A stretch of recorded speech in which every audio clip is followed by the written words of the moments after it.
Sumainyo ang Panginoon. At sumaiyo. Ang mabuting balita po ng Panginoon ayon kay San Mateo. Papuri sa iyo, Panginoon. Noong panahong iyon, sinabi ni Jesus sa kaniyang mga lagad, darating ang anak ng tao bilang hari.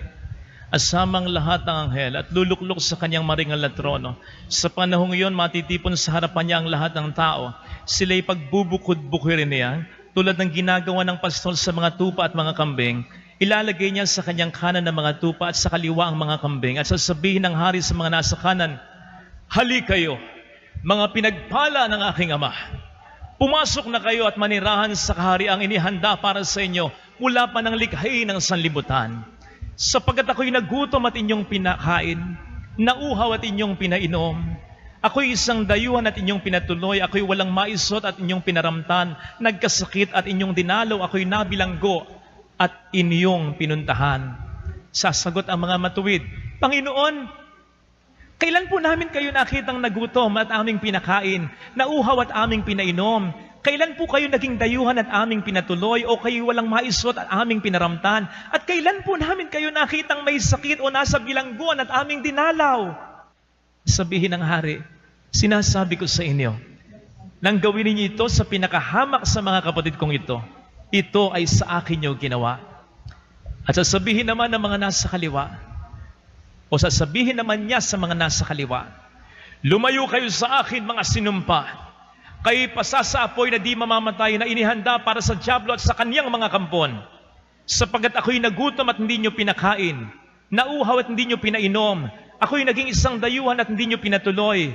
Ako'y nawala ng maisot at hindi nyo pinaramtan. Ako'y may sakit o nasa bilangguan at hindi nyo dinalaw."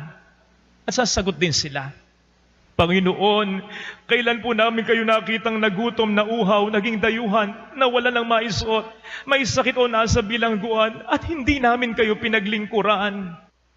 At sasabihin sa kanila ng hari, "Sinasabi ko sa inyo, nang pagkaitan ninyo ng tulong ang pinakahamak sa mga ito, ako ang inyong pinagkaitan." Itataboy ang mga ito sa kaparusang walang hanggan, ngunit ang mga matuwid ay tatanggap ng buhay na walang hanggan. Mga kapatid, ang mabuting balita po ng Panginoon. Pinupuri ka namin, Panginoong Hesukristo. Magandang umaga po sa inyong lahat. Pasensya na sa pagkahuli. I'm very sorry. Sorry po. Nung ako'y nag-aaral, nung high school, college, maging sa graduate school, ang pinakaayaw ko ay yung tinatawag na surprise exam. O di ba? Sa lahat ng mga sorpresa, yun ang nakakainis talaga. Surprise! Ano? Surprise exam? Kakainis! Hindi kasi sinasabi. Surprise nga eh. Kaya nakaluluwag ng loob na sa pinakamahalagang exam ng ating buhay sa katapusan. Ngayon pa lang ibinigay na ng ating Panginoon sa atin ang kanyang magiging mga katanungan. Pinakain mo ba ako? Pinainom mo ba ako? Dinamtan mo ba ako? Dinalaw mo ba ako? Ang dali nito. Madali ito kung makikita natin sa ating kapwa-tao si Kristo. Papaano kung hindi? Sulyapan nga ninyo yung katabi ninyo. Mukha bang si Kristo? O baka naman mukhang secret agent ng demonyo? Seriously, hindi naman talaga nawawala si Kristo sa pagkatao ko, sa pagkatao mo, sa pagkatao ng kahit sino. Sapagkat lahat tayo sa wangis ng Diyos, nilikha pare-pareho. It's just that through the years, in one way or another, naka-experience tayo ng pangit na karanasan sa ating kapwa-tao.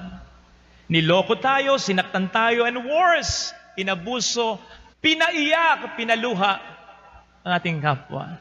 Kaya hindi maiwasan, lalong-lalo na sa mga taong hindi natin kaano-ano, pag nandyan na, defensive na tayo, tamang nega o paranoid na tayo. Bigay ako ng halimbawa. Ako lang ilang beses na akong tumulong ng naloko ako. Kailan ba yung 2 years ago yata? May umiiyak sa akin, "Father, may taning na po ang buhay ko. 5 months to live na lang ako. May anak po ako. Tulungan niyo ako kahit konti, kahit papaan. And then, parang dinurog yung puso ko. Tinulungan ko, hindi lang konti, That was 2 years ago. 2 years ago, 5 months to live na lang siya. Hanggang ngayong buhay. Abay, syempre, Father, ano man naman kung gumaling? Ay, thanks be to God.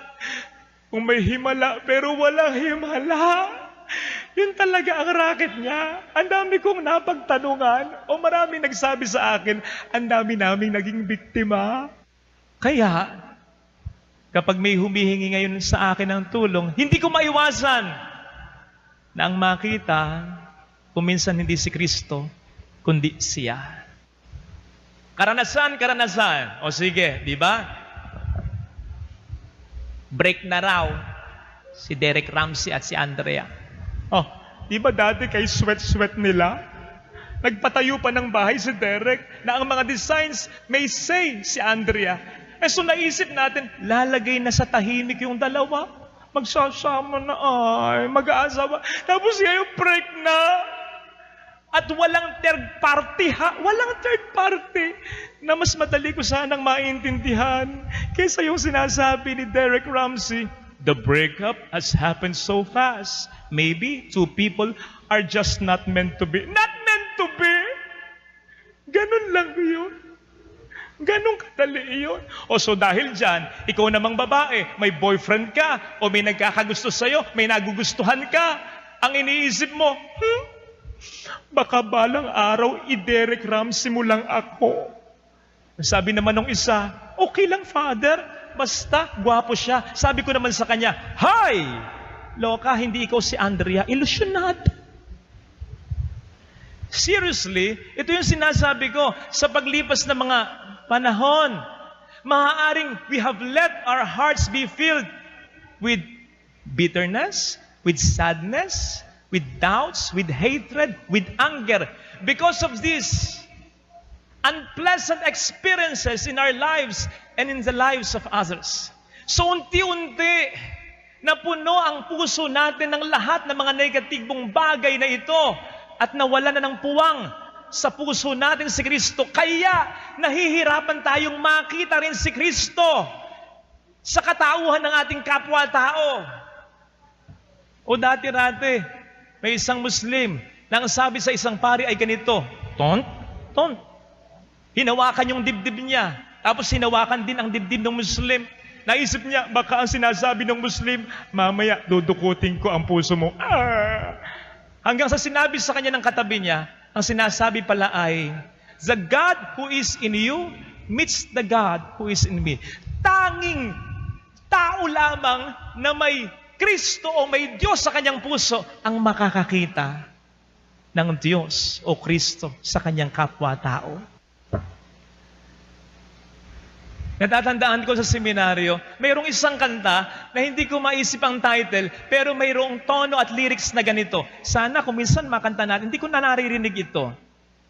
Ang sabi ng lyrics at tono ay, basong may tubig, lagyan mong muli, umaapaw dahil wala nang silin. Ang pusong may galit, di maaring umibig, kulang sa wasto, alipin ng isip. Kung ang ating puso ay punong-puno ng mga negatibong bagay, mahirapan tayong magmahal o makaramdam ng pagmamahal sa ating buhay. Kaya't ang mangyayari, sa una pa lang, defensive na tayo, tamang duda na tayo, galit na tayo, ayoko niyan, gusto ko, o ano yan, anong kailangan mo? Kuminsan and sadly, kahit sa mga mabubuting tao, o kahit sa mga tao ang pakay sa atin ay mabuti at totoo. And so what happens, the result of this, a never-ending cycle in our lives, in our surroundings, even in our family, cycle of hatred, of anger, of negative prejudices, biases, selfishness, lahat. Because in our hearts, there is no more room for Jesus. Ang nangyayari, gano'n na lang, survival of the fittest. Wala nang pakialaman, wala nang kapayapaan. Hindi nyo ba nabubuna, kahit sa gitna ng pandemya, Ang daming namumulitika. Kasi ang tao, sa totoo lang, sa root ng ating puso, ganyan na. Natatandaan ko, mayroong isang nagsabi, si A.D. Williams. He once said, imagine what 7 billion humans could have accomplished if we just loved and respected one another. Na kung ilalabat po natin sa pinag-uusapan natin, ay po pwede nating i-paraphrase at sabihin, imagine mo kung gaano kaganda ang magiging mundong ito kung ang ating nasa puso ay walang ibang bagay lamang kundi si Kristo. Yun ang sinasabi ni San Pablo, is the love of Christ in our hearts will impel us to love. Yung Kristo sa puso natin ang mag-uudyok sa ating rumispeto at magmahal ang kapwa natin. Brothers and sisters, alam ko, wala na tayong magagawa to avoid these negative experiences. Laging dadating yan sa buhay natin. Pero, meron tayong choice na wag malunod sa mga negative feelings na iyan. Ang sabi nga, yes, you cannot keep them from coming, those hurts from coming. But definitely, you can keep them from staying. Ang lagi kong payo sa kaibigan o sa kahit sinong sumasama ang loob sa kanyang kapwa-tao, ang sinasabi ko'y ganito, just feel it, but do not feed it.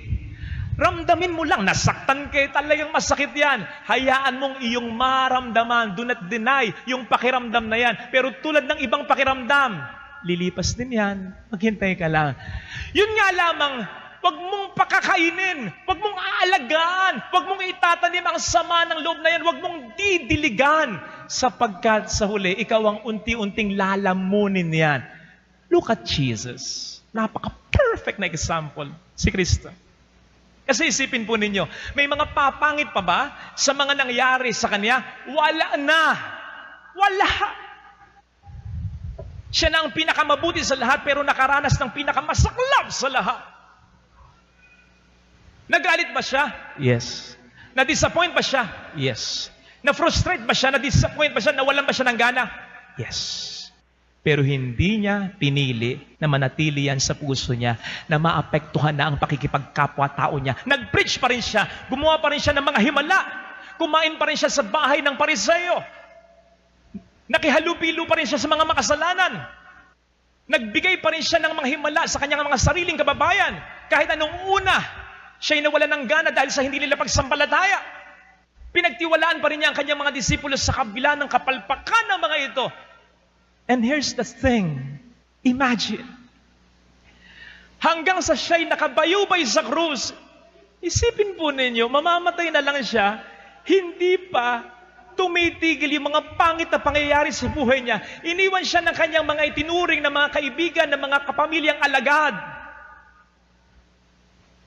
Nililibak siya, minumura siya, hinihiya pa rin siya. Mamamatay na lang, may mga pahabol na mga pangit na pangyayari pa. Pero anong ginawa ng Panginoon? Imagine this. Ginazar niya ang natitirang lakas niya, yung natitirang konting lakas ng kanyang katawan. Pinagsama-sama niya upang sabihin lamang ang mga salitang, Ama, patawarin mo sila. Hindi nila nalalaman ang kanilang ginagawa. In effect, Jesus was telling, nabuhay ako nang hindi ko hinayaang maimbak ang galit sa puso ko. Mamamatay ako nang ipapagpag ko rin ang mga ito. Hindi ko hahayaang isama ang mga pangit na karanasang ito sa hukay ko. Pipiliin ko pa rin maging mabuting tao sa kabila ng lahat ng ito. Yun ang challenge ng Ebanghelyo. When we say challenge, dapat medyo nahihirapan tayo. Kasi isipin po ninyo, kung magpakain lang, magpainom lang, dumalo lang sa may sakit, nasa bilangguan, ang ipinapagawa sa atin, literally, ng ating Panginoong Jesucristo. Dali nito. Madali ito. Alam mo na agad ang paglilingkuran mo? Alam mo na agad ang gagawin mo? Eh baka pag naggaganon at na-perfect natin ito sa harap ng Panginoon, baka hindi na tayo mabigla. Dito nabigla yung mga hinirang eh. Panginoon, kailan po namin kayo nakitang nauhaw? Kasi halimbawa, kung ako ang haharap sa Panginoon, sasabihin niya sa akin, Father Fidel, dinalaw mo ako sa pamamagitan ng may sakit, sasabat na ako, Opo, Nagsisikol ako eh. Father Fidel, dinalaw mo ako nang makulong ako. Opo, sasabat na ako. Nagmimisa ako linggo-linggo sa preso eh. Alam ko na ito eh. Hindi na ako mabibigla, hindi na ako magtatanong. Madali lang ito kahit papaano. Pero, yung maging mabait tayo, kahit sa mga taong hindi deserving ng ating kabaitan, mahirap yun. Sapagkat mahirap makita sa kanila ang ating Panginoon. Pero hindi nga ba, yun ang tunay na kabaitan. Kaya nga tayo mayroong ekspresyon, apakabait niyan, walang masamang tinapay. Lahat pinahalagahan, lahat pinakikisamahan, lahat pinakikiharapan. Brothers and sisters, do not get me wrong. I have nothing against these works of mercy, feeding the hungry, giving drink to the thirsty, giving shelter to travelers, visiting the imprisoned, the sick, burying the dead. Maganda ang lahat ng ito. Pero dagdagan natin, sapagkat hindi ito ang nagko-comprise sa lahat ng tao sa buong mundo. Isama natin dito yung sinasabi ng ating Panginoon. Mahalin mo. O, pag naisan mo ng maganda at mabuti, ipagdasal mo pa rin ang mga nakasasakit ng loob mo. Because for me, that is authentic mercy. That is genuine mercy. Genuine, authentic mercy is best shown to people who neither are asking and are deserving of our mercy. When Jesus on the cross told, forgive them, for they do not know what they are doing. Those people did not ask for mercy. Those people did not deserve such mercy, but He gave His divine mercy. Yun ang tunay na pagpapakabuti. Doon matetes ang ating pagpapakabuti. And when that happens, I tell you, doon tayo magtatanong, doon tayo mabibigla. Kasi, sasabihin ng Panginoon, nginitian mo pa rin yung nanira sa'yo, pinangkiharapan mo pa rin ng maganda, yung may nasabing pangit sa'yo, naglingkod ka pa rin sa mga taong hindi na-appreciate ang ginagawa mo. Pinakibagayan mo pa rin ang taong puro pangit ang nakikita sa sarili mo. Nang tanggapin mo ang anak mong dumurog ng puso mo, nang alagaan mo pa rin ang magulang mo na irresponsable dati at ngayon ay puro pareklamo, nang pagtiisan mo pa rin ang biyanan mo na puro pangit ang sinasabi sa likod mo, nang tanggapin mo pa rin ang asawa mong nagtaksil sa iyo, nang bigyan mo pa rin ng tulong ang taong nautang sa iyo pero hindi nagbayad sapagkat nakita mong gipit na rin talaga ito. Sa akin mo ginawa ang lahat ng ito. Dito tayo magtatanong, Panginoon, teka, salamat, pero kailan namin kayo nakitang nagtaksil? Kailan ka nagtraidor? Kailan ka dumurog ng aking puso? Kailan kayo may nasabi sa likod ko? Kailan mo ko siniraan? At sasabihin marahil ng Panginoon, sapagkat kailanman hindi naman ako nawala sa puso ng mga taong nakasakit sa iyo. It's just that natabunan lamang ako ng mga pagkakamali, kahinaan, kasalanan ng mga ito. At yun ang pinili mong makita, yung ako sa kanila, sa kabila ng kasalanan nila, kaya gagantimpalaan kita. Mahirap ito. Masakit ito. Hindi natin gusto. Pero, hindi ba't ganun ang talagang pagsunod sa isang hari? Kahit di mo gusto, gugustuhin mo. Kahit di mo kaya, kakayanin mo. Kasi yun ang nais niya. Yun ang utos niya. Pero sinasabi ko po sa inyo, hindi ito para sa kanya, para sa atin ito. Kasi kapag nagawa natin ito, tunay siyang mag-ahari, hindi ang inggit, hindi ang hinanakit, hindi ang tampo, hindi ang pagnanais makapaghiganti, kundi si Kristo lamang sa puso natin. At doon tayo tunay na magiging masaya. Magiging malaya ka sa anumang mga bagay na hindi dapat nandyan, sapagkat yan ay trono ni Kristo lamang. Amen.